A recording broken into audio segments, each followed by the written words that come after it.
What's going on, everybody? Daniella Bruce here with another Locked On Now Insider Report. Joining me right now is our MLB insider, Gordon Beckham. Gordon, the Dodgers force a Game 5. The series has been awesome. These two teams are powerhouses, so it's been really exciting to watch.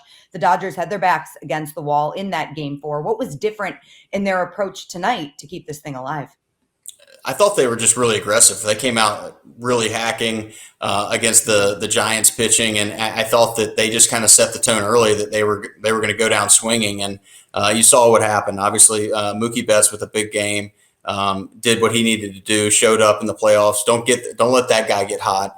But I mean, this has been a great series. I mean, 1-0 last night. The Giants take it, on a solo homer from Longoria. Who would have thought? And then the next day, Dodgers offense, which didn't show up at all, is now right back where they want to be. So this is anybody's.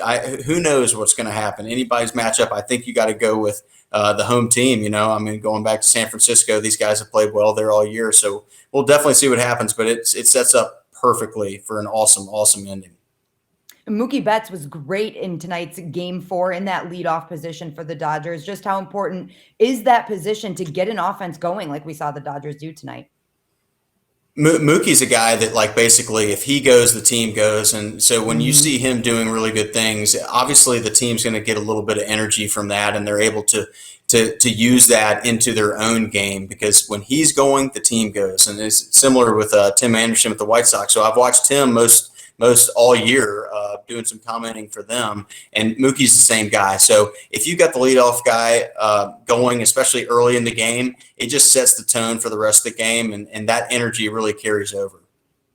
So the Giants were obviously up in the series heading into this game. They fall to a 5-1 deficit in this game. Is it hard for them not to look past to the next game and just think, you know what, it wasn't our night, we've got to move on to Game 5?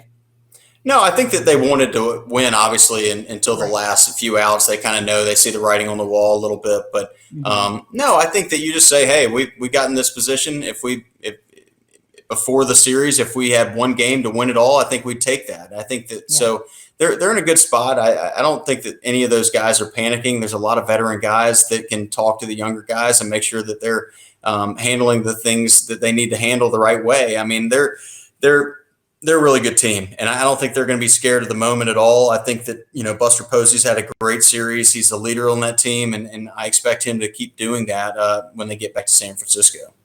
I know at one point you and I talked about how electric Fenway had been during the postseason, and it was rocking in LA tonight too. And I'm sure San Francisco is going to bring the heat for Game 5. Do you see that home field advantage being a factor in this last game?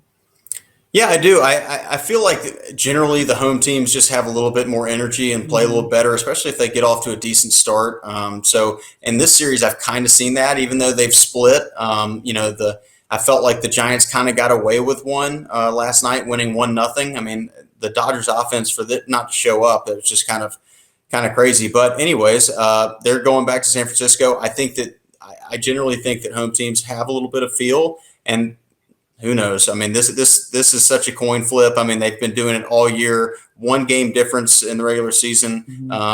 So these they know each other well. There's going to be no surprises. It's just going to be who can show up and execute and do the fundamentals better. I think that's going to win the game. And it looks like the Dodgers will have Julio Urias on the mound for Game 5, and he's 20-3 this season. Those are some very, very impressive numbers. What is the game plan for the Giants to attack him? Game plan's got to get him in the zone.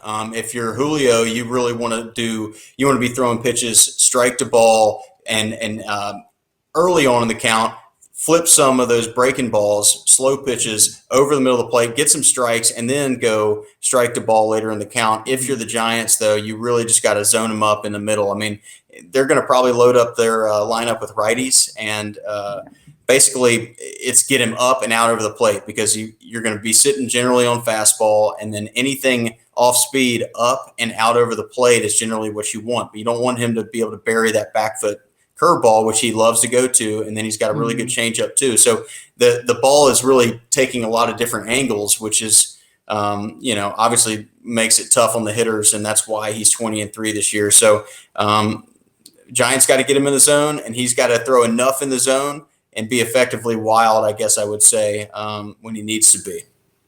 All right, game 5, Gordon, it's do or die. Who's moving on? This is a tough one. I think I'm gonna go with the home team, the Giants. I just got a feeling. I think Buster Posey's out there. I mean, he's lurking. He's been feeling good at the plate. We'll see what happens, but I like the Giants. All right, we will find out soon enough. Game 5 is coming up. It will be a really exciting series, and we'll see who moves on then. Gordon, thank you for joining me tonight. And all of you, make sure you tune in for more insider analysis and local experts to your local Locked On podcast. Locked On, your team every day.